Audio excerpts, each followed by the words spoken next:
কি ভাবছেন আবার মেলা? আরে না না, এই দোকানগুলো এখানে সারা বছরই থাকে। জায়গাটা হচ্ছে বীরভূম জেলার পাথরচাপড়ি, যেটাকে সবাই পাথরচাপড়ি বলে থাকেন। প্রথমে কম খরচে থাকার জায়গাটা দেখাই আপনাদের, তারপর চারপাশটা এক্সপ্লোর করে দেখাবো।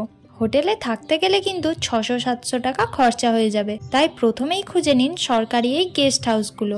আর আমাদের থাকার খরচ পড়েছিল জন প্রতি 60 টাকা। হ্যাঁ, ঠিকই শুনছেন, মাত্র 60 টাকা। তবে রুম কিন্তু একদমই নর্মাল পাবেন, যেমনটা ভিডিওতে দেখছেন। 60 টাকায় এর থেকে বেশি আশা করাটাও বোকামি।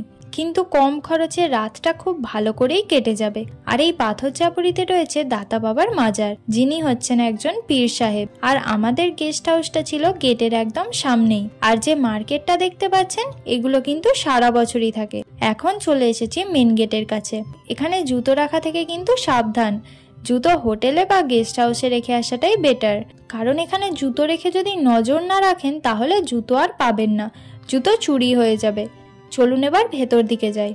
মাজারটা একজন মুসলিম পীর সাহেবের হলেও এখানে সমস্ত ধর্মের মানুষ আসেন এবং প্রচণ্ড ভক্তি ও শ্রদ্ধা করেন। এরিয়ার মধ্যে রয়েছে মসজিদটি, যেখানে পুরুষেরা নামাজ পড়েন।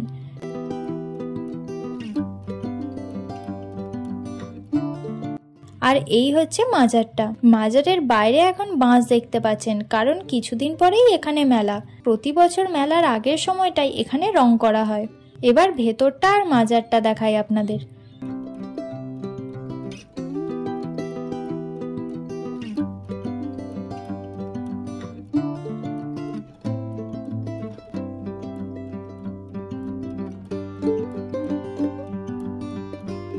এখন এসে গেছি বাইরেটায়। আর ওই যে জায়গাটা দেখছেন, ওখানে মেলার সময় বাউল গান হয়, তখন পারলে আসবেন, জমজমাট একটা পরিবেশ থাকে। আর এই মাজারে 3 দিকে রয়েছে 3টি বড় বড় দরজা। আর রয়েছে একটা পুরুষদের মসজিদ, আর পাশেই রয়েছে মহিলাদের মসজিদ, যেটা আমার মনে হয় সব জায়গাতেই থাকা উচিত। ওই চকলেট কালারটা হচ্ছে পুরুষদের মসজিদ, আর ছোট সাদাটা হচ্ছে মহিলাদের মসজিদ। এরপর চলে এসেছি পীর পুকুরে। আর এখানে নতুন একটা পার্কও হয়েছে, তো বাচ্চাদের নিয়ে আসলে অনায়াসেই সময় কেটে যাবে। সবচেয়ে বড় কথা, এখানে হাজার হাজার মানুষ সারা বছরই আসেন, কিন্তু মেলার সময় ছাড়া সারা বছর এখানকার পরিবেশ প্রচণ্ড রকম শান্ত।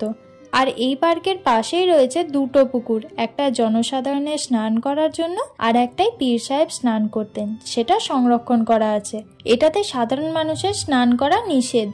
এরপর ভেবেছিলাম একটা জায়গায় যাব, যেখানে দাতা বাবা একটা দাঁতল গেড়ে কুয়ো তৈরি করে দিয়েছিলেন, কিন্তু ভাগ্য খারাপ হলে যা হয়, রাস্তায় কাদা ছিল, তাই যাওয়াটাও হলো না। তারপর সন্ধ্যা নেমে আসে আর আমরা ফিরে আসি মাজারে। এখানে শান্ত পরিবেশটা শুধু ফিল করুন।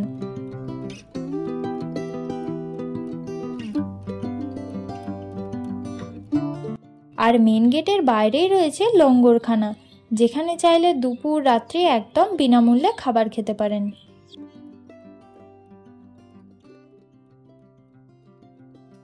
এখানে বেশি জোরে কথা বলা যাবে না, তাই আমি আস্তে আস্তেই কথা বলছি, কিন্তু আপনারা ঝড়ের গতিতে লাইক কমেন্ট শেয়ারটা করে দেবেন। আর যারা চ্যানেলে নতুন তারা অবশ্যই সাবস্ক্রাইব করে দেবেন। আর যারা ফেসবুক থেকে দেখবেন আমার ভিডিওটা, তারা অবশ্যই একটা ফলো করে দেবেন। দেখা হচ্ছে আবার পরের ভিডিওতে। আজকের মতন টাটা।